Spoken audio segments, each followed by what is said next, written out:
আমার জন্য নিজেকে পরিবর্তন করো না। তুমি যেমন ছিলে তুমি তেমন থাকো, কারো মতো হবার প্রয়োজন নেই তোমার। প্রতিটা মানুষ তার নিজের মধ্যে অন্যতম, নিজের গুণে গুণান্বিত হয় প্রত্যেকে। তুমি চঞ্চল ও রৌদ্রময়ী, সেটাই ঠিক আছো। আরোহী মুচকি এসে বলে। আমি কারোর জন্য পরিবর্তন হচ্ছি না, আর যদি পরিবর্তন হই সেটা হব নিজের প্রয়োজনে। একটা কথা মনে রাখবেন, মানুষ পরিবর্তনশীল। সময়ের সাথে সাথে মানুষ পরিবর্তন হয়। পরিবর্তন হয় মানুষের চিন্তা, চেতনা, ভাব, অনুভূতি সব কিছুর। কিন্তু কিছু অনুভূতি অপরিবর্তনীয়।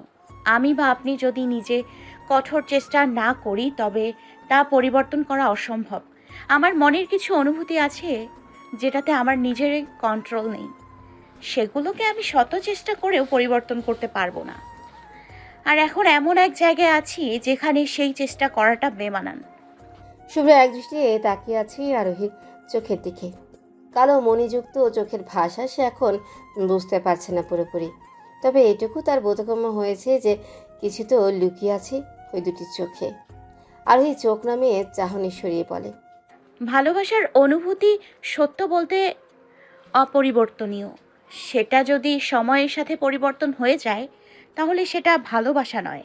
তবে হ্যাঁ, মিথ্যে মোহ কেটে যাওয়া ভালো। মিথ্যে মোহ ও ভালোবাসা নিয়ে বাঁচার থেকে সেটা থেকে উঠে আসা ব্যক্তির নিজের জন্য ভালো এবং সকলের জন্য ভালো। একটা কথা সত্যি, যা আপনার তা আপনার, হিন্দিতে শুনেছিলেন না? अगर किसी को दिल से चाहो तो पूरी कायनात तुमसे उससे मिलाने की साजिद में लगी जाती है। শুভ্র সবটা শুনছে। আরোহীর বলা দুটো কথার মর্মার্থ বুঝতে পারলেও কোনোটার কার ক্ষেত্রে প্রযোজ্য তা বুঝতে পারছে না। দুটি যদি শুভ্র নিজের ক্ষেত্রে প্রযোজ্য হয় তাহলে আজকে সে কেন তার ভালোবাসার মানুষটা থেকে দূর হয়ে গেল?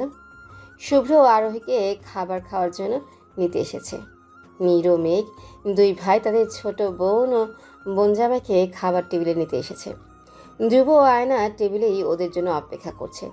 শুভ্র টেবিলের কাছে যেয়ে ধ্রুবর আরোহীকে পাশাপাশি বসে থাকতে দেখে তার বুকের ভেতরে সূক্ষ্ম ব্যথা অনুভব হয়। আরোহী শুভ্রের তাকানোর দিকে লক্ষ্য করে নিজে গিয়ে আয়নার পাশে বসে। শুভ্রকে আরোহীর পাশে বসানো হয়। নীর গিয়ে শুভ্রর পাশে বসার পর মেঘ বসতে নেবে তার আগে সাদিয়া এসে নীরের পাশে বসে। মেঘ তা দেখে চোখ পাকে তাকিয়ে আছে আর সাদিয়া দাঁত কিলিয়ে মেঘের দিকে চোখ টিপ মারে। তারপর মেঘ সাদিয়ার পাশে বসবে তার আগে সাবিলা এসে সাদিয়ার পাশে বসে। মেঘ এবার সাবিলার দিকে চোখ বড় বড় করে তাকায়। সাবিলা ডোন্ট কেয়ার ভাব নিয়ে সাদিয়ার সাথে কথা বলছে। আরহি ও আয়না তাদের মেঘ ভাইয়ের অবস্থা দেখে হাসতে হাসতে শেষ। মেঘকে এভাবে দাঁড়িয়ে থাকতে দেখে ধ্রুব নিজের পাশের চেয়ারটায় মেঘকে বসতে বলে। মেঘ সাবিলার থেকে চোখ সরিয়ে সাদিয়ার দিকে খাইয়া ফেলা মতলুকে তাকায়। নীর মেঘকে এভাবে তীক্ষ্ণ দৃষ্টিতে তাকিয়ে থাকতে দেখে। মেঘ বসে পড়, এখানে টম অ্যান্ড জেরির মতো শুরু করিস না আবার। মেঘ নীরের কথায় বসে পড়ে।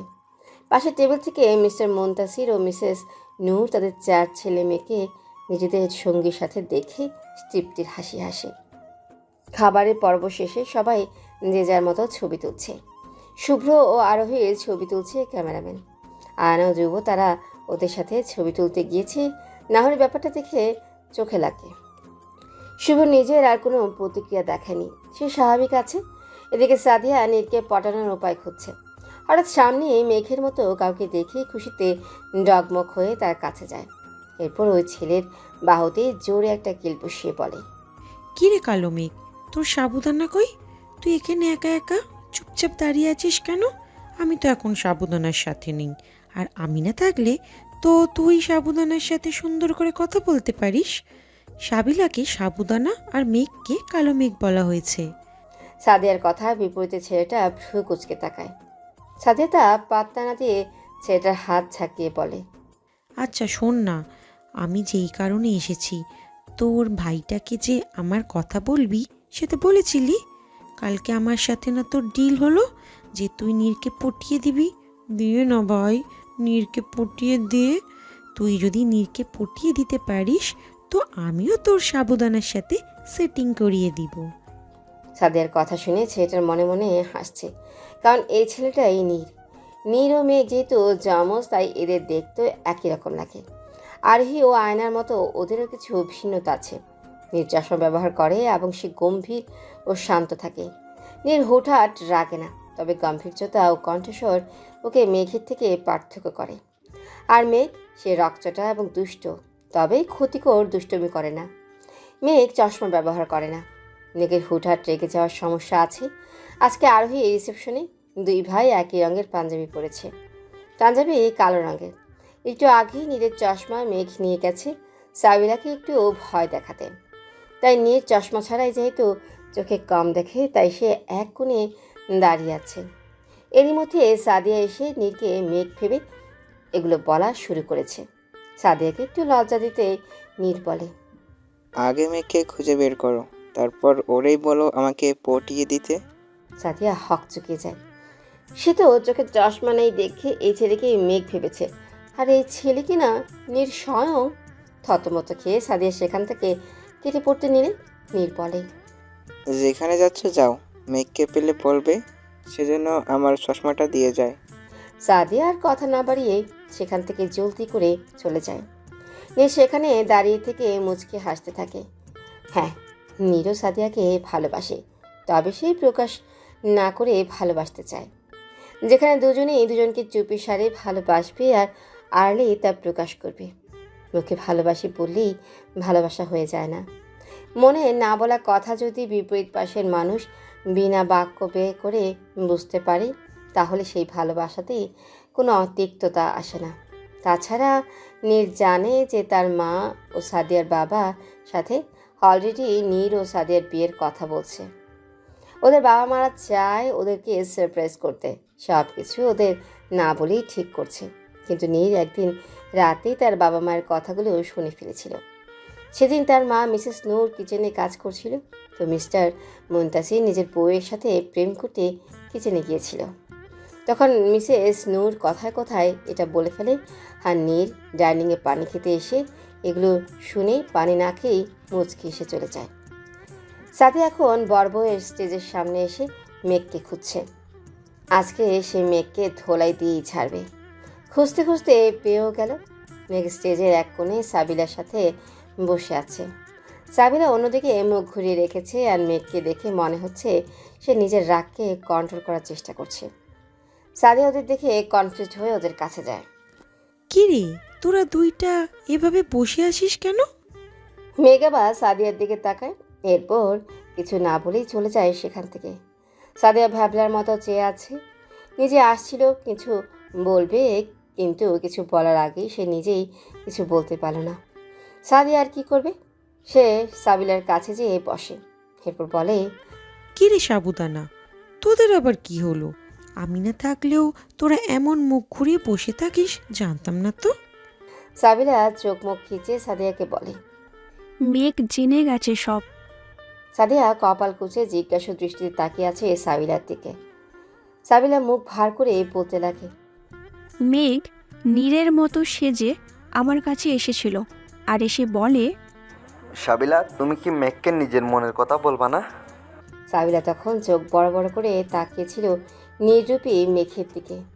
পরে কিছুক্ষণ চুপ থেকে মিনমিন করে বলে, আসলে ভাইয়া আমার মেঘ ভাইয়াকে ভয় করে, উনি কত রাগে। আমার তো বুঝে আসে না আপনার মতো শান্তশিষ্ট ছেলের এমন বদরাগী ভাই কি করে হয়। মেঘ নিজের নামে এগুলো শুনে ভেতরে ভেতরে রাগে ফুঁসছে, তবে সে যেহেতু তার শান্তশিষ্ট ভাই নিয়ে সেজেছে, তাই তাকে মুখ বুজে শুনতে হবে। সাবিলা আবার বলে, কিন্তু আমি মেঘ ভাইয়ার রাগ দেখেই তাকে ভালোবেসেছি। তার দুষ্টুমিগুলোই আমার মনে ভালোবাসা তৈরি করেছে। আমি ভালোবাসি মেঘরাজকে, আমার মেঘরাজ যে। আর মেঘ আবেগে আপ্লুত হয়ে চশমা খুলে খুশিতে বলে দেয় সে মেঘ। সাদিয়া সব শুনে খুশি হয়, কারণ আজ তারা দুইজন না চাইতেও তাদের ভালোবাসার কথা তাদের ভালোবাসার মানুষটার সামনে জাহির করেছে। সাদিয়া সাবিলাকে নিজের কথাগুলো বলে এরপর দুই বান্ধবী হাসতে থাকে। রিসেপশন শেষ হওয়ার পর আরোহী ও শুভ্রকে আরোহীদের বাড়িতে আনা হয়। আরোহী ও শুভ্রের জন্য দুটো গেস্ট রুমের একটা আগেই পরিপাটি করে রেখেছিল। আরোহীর মন মতো ওই রুমটা সাজানো।